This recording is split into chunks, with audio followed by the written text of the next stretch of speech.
Hello বন্ধুগণ, কেমন আছো তোমরা? আশা করি ভালোই আছো। আর আমিও খুব ভালো আছি। আর আমার মনটা কিন্তু আজকে চনমনে ফুরফুরে আছে। আর কেন আছে বলো তো? অবশ্যই বলবো। তার জন্য পুরো ভিডিও দেখতে হবে তো, না? আর ভালো লাগলে অবশ্যই লাইক কমেন্ট করতে হবে। এবার আমরা ট্রেন থেকে নেমে পড়লাম স্টেশনের প্ল্যাটফর্মে। দেখেছো কত মানুষের সমাগম? আর এত লোক দেখেই তো আমার ভয় লাগছে। ও বাবা, এই কোথায় চলে আসলাম, এত ভিড়! তারপরে রুমে এসে চেঞ্জ করে চলে গেলাম যেখানে আমরা এসি সেখানকার উদ্দেশ্যে। আর কোথায় এসি বলো তো? হ্যাঁ বন্ধুরা, বাঙালির ইমোশন দীঘাতে চলে এসেছি আমরা। আর এটাই তো আমাদের বাঙালির ইমোশন, তাই না? এবার আমি এসে এখানে একটু ফিল নিয়ে নিচ্ছিলাম। ওরে বাবা, কত মানুষ স্নান করছে দেখো তো! ঢেউটা কি সুন্দর ভালো লাগছে। আর ভালো লাগবে না কেন? এটাই তো সিজন। এই সময় তো এত লোক হয় দীঘাতে। এই সময় কিন্তু সমুদ্রের সৌন্দর্য দ্বিগুণ বেড়ে যায়।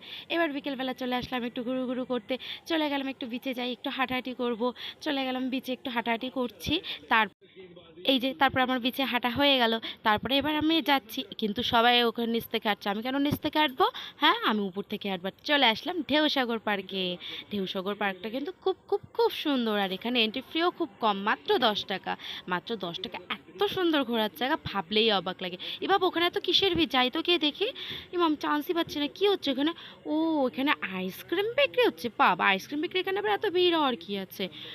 না তো, দেখি তো এরকম এত ভিড় তো এমনি হবে না। আইসক্রিম দেখার এখানে এত ভিড় কিসের জন্য হবে? আমার কেমন জানি না একটু চেনা চেনা লাগছে। উফ, কি হতে পারে ভাবতেই পারছি না। এটা কি, তোমরা বলো না কেউ প্লিজ কমেন্ট করে, এটা কি? ও আচ্ছা, এটা সেই আইসক্রিম নিয়ে খেলা করা দাদাটা। বাহ, এতদিন ফোনে দেখতাম আর এখন দেখতে পাচ্ছি, নিজের চোখের সামনে দেখতে পাচ্ছি। বাহ, খুব সুন্দর লাগছে দেখতে আমার। এবার বাচ্চাটা মনে হয় নিয়েই নেবে। বাহ, নে নে ভাই নে। বাহ, খুব সুন্দর লাগছে তো। এবার এবার মনে হয় দিয়েই দিল। যা, তাও দিল না। মা, আচ্ছা, খুব ভাল লাগছে। এইবার মনে হয় ও খাইয়ে দেবে। মা, টিস্যু খাইয়ে দিল। বাবা, আমি বললাম আইসক্রিমটা খাইয়ে দেবে বাচ্চা মানুষ, ওর জন্য। তা নাই, কি টিস্যু খাইয়ে দিল। এবার হয়তো দিয়েই দেবে। আবার যখন দিয়েছে, খুব সুন্দর লাগছে। যা বাবা, আবার টিস্যু খাইয়ে দিল। ওফ, অবশেষে বাচ্চাটা পেলো। আচ্ছা যাই, আমি আবার একটুখানি পুরো পার্কটা একটু ঘুরে আসি। ঢেউসাগর পার্কটা কিন্তু প্রচণ্ড বড়। হাঁটতে তো আমার পাই ব্যথা হয়ে গেছে, আমি আর হাঁটতে পারছি না। আর আমি বারবার বলো তো কেন পিছন ঘুরে তাকাচ্ছি? ওরা আবার আমাকে ফেলে চলে গেল না তো? আমার কাছে তো ফোনও নেই, আমাকে ফেলে চলে গেলে এবার আমি একা একা আবার কোথায় যাবো এত লোকের মাঝখানে? আমারও তো ভয় আছে, চারিদিকে ছেলে ধরা বেরিয়েছে। আমাকে যদি ছেলে ধরা নিয়ে চলে যায়, তখন আমি কি করব? ওর জন্য আমি বারবার পিছন ঘুরে তাকাচ্ছিলাম। আর দেখো কত সুন্দর জায়গাটা। এই ভীমের সাথে আমি ছবি তুলবো আগে। চলো, আমি এখন বাড়ি যাবো না, আমি আগে ভীমের সাথে ছবি তুলবো তারপরে। আচ্ছা, ভীমের মতো পোজ দিলে কেমন হয়? হ্যাঁ, আমি ভীমের মতন পোজ দিয়ে ছবি তুলবো। কিন্তু আমি তো চান্সই পাচ্ছি না, বাচ্চারাই ছবি তুলে যাচ্ছে সেই তখন থেকে। আচ্ছা ঠিক আছে, বাচ্চাগুলো তুলে নিক, তারপরে আমি তুলবো। এই আমি চান্স পেয়েছি, এবার আমি তুলবো। এই আমি তুলে নিলাম ভীমের মতন ছবি। আর আমার বরজানও কি কমেন্টস করেছিল, ওটা ছোটা ভীম আর আমি হচ্ছে কালী। এই ছবিটা দেখতে আসলাম। ভালো হয়নি রে, আমাকে আর একটা ছবি তুলে দে। আমি আবারও ছবি তুললাম, আর সেম আমার বর আবার সেই সেম কমেন্টটা আমাকে আবার করে দিয়েছিল। এবার চলে আসলাম আমি এই লম্বা লম্বা জিরাফগুলোর সাথে ছবি তুলতে, কিন্তু চান্স পাইনি। তারপর চলে আসলাম খাওয়া দাওয়া করতে। একটু খাওয়া দাওয়া না করলে হয় বলো? আর এটা সেই বিখ্যাত মাছ ভাজা। দীঘায় আসবো আর মাছ ভাজা খাবো না, তা কী করে হয় বলো তো?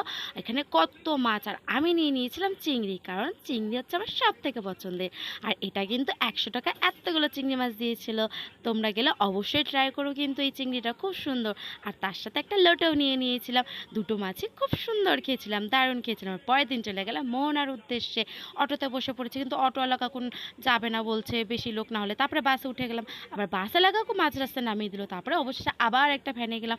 কত হ্যাপা পোয়াতে হলো বলো তো, কত কষ্ট করতে হলো। এবার চলে আসলাম মোহনায় মাছ দেখতে। কত সুন্দর সুন্দর। আর এই যে পমফ্লেট মাছগুলো কি সুন্দর সাজিয়ে রেখেছে না বলো? দেখেই বড্ড ভালো লাগছে। সাইডে আবার ইলিশও আছে কিন্তু। খুব ভালো লাগছিল মাছগুলো দেখতে। এবার আমি চলে আসলাম যেখানে এসে সবাই ঢং করে, আমিও ঢং করতে চলে আসলাম মোহনার সে ফেমাস জায়গাতে। এই সরো সরো তো, আমি আর দাঁড়াতে পারছি না, এত মানুষ। আমি আগে যাবো, আমি আগে ছবি তুলবো। কাকু একটু সাইড দাও তো, আমি একটু যাই। এই কি মজা লাগছে। যাই, একটু দৌড়ে আসি। পাও দৌড়ালে আমাকে কেমন লাগছে? যদি আমি এরকম হাতিয়ে দৌড়াতে পারি না, হাঁপিয়ে গেছি এইটুখানি দৌড়ে। আমি আর দৌড়াতে পারবো না, আমি এবার দাঁড়িয়ে পড়বো। এবার আমার একটু বসার জায়গা খুঁজবো। এই যে একটা বসার জায়গা দেখছি, সমান দেখে দেখি তো কোথায় আছে বসার জায়গা। এই তো পেয়ে গেছি। এবার আমি এখানে একটু বসে রেস্ট নেবো, তারপরে যা।